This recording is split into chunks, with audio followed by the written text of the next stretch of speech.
జున్ను, ఇవాళ నీకు ఒక కథ చెప్తాను విను. రామాపురం అనే గ్రామంలో రామయ్య అనే రైతు ఉండేవాడు.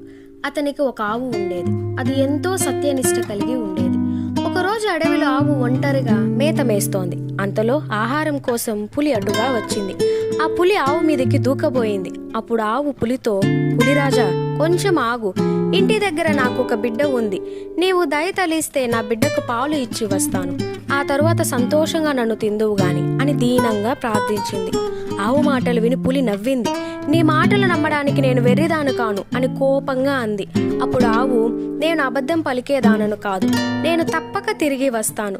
ఏనాటికైనా నాకు చావు తప్పదు కదా. ఆకలితో ఉన్న నీకు ఆహారం అవ్వడం నాకు ఎంతో సంతోషం. కానీ నా బాధను నీకు చెప్పుకున్నాను, దయతో వింటావని ఆశ అని పులికి ఎన్నో బాసలు చేసింది. ఆవు చెప్పిన మాటలు విన్న పులి దయతలిచి, సరే వెళ్ళిరా అన్నది. ఆవు ఆనందంగా ఇంటికి వెళ్ళింది.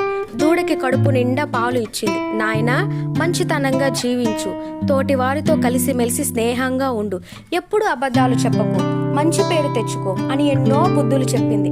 తర్వాత ఆవు పులి దగ్గరకు వచ్చింది. ఆవును చూసిన పులి ఆశ్చర్యపడింది. తన ప్రాణం కంటే ఇచ్చిన మాట ముఖ్యం అనుకున్న ఈ ఆవు ఎంతో గొప్పది, దీనిని చంపితే నాకు పాపం కలుగుతుంది అని పులి తనలో తాను అనుకుంది. వెంటనే పులి ఆవుతో, నీ నిజాయితీ నాకు నచ్చింది, ఇంటికి పోయి నీ దూడతో సుఖంగా జీవించు అంది. ఆవు సంతోషంగా గెంతుతూ ఇంటికి వెళ్ళింది. ఆడిన మాట తప్పకపోవడం వల్ల ఆవు దూడతో సుఖంగా జీవించింది. నీతి: మన నిజాయితీనే మనల్ని కాపాడుతుంది.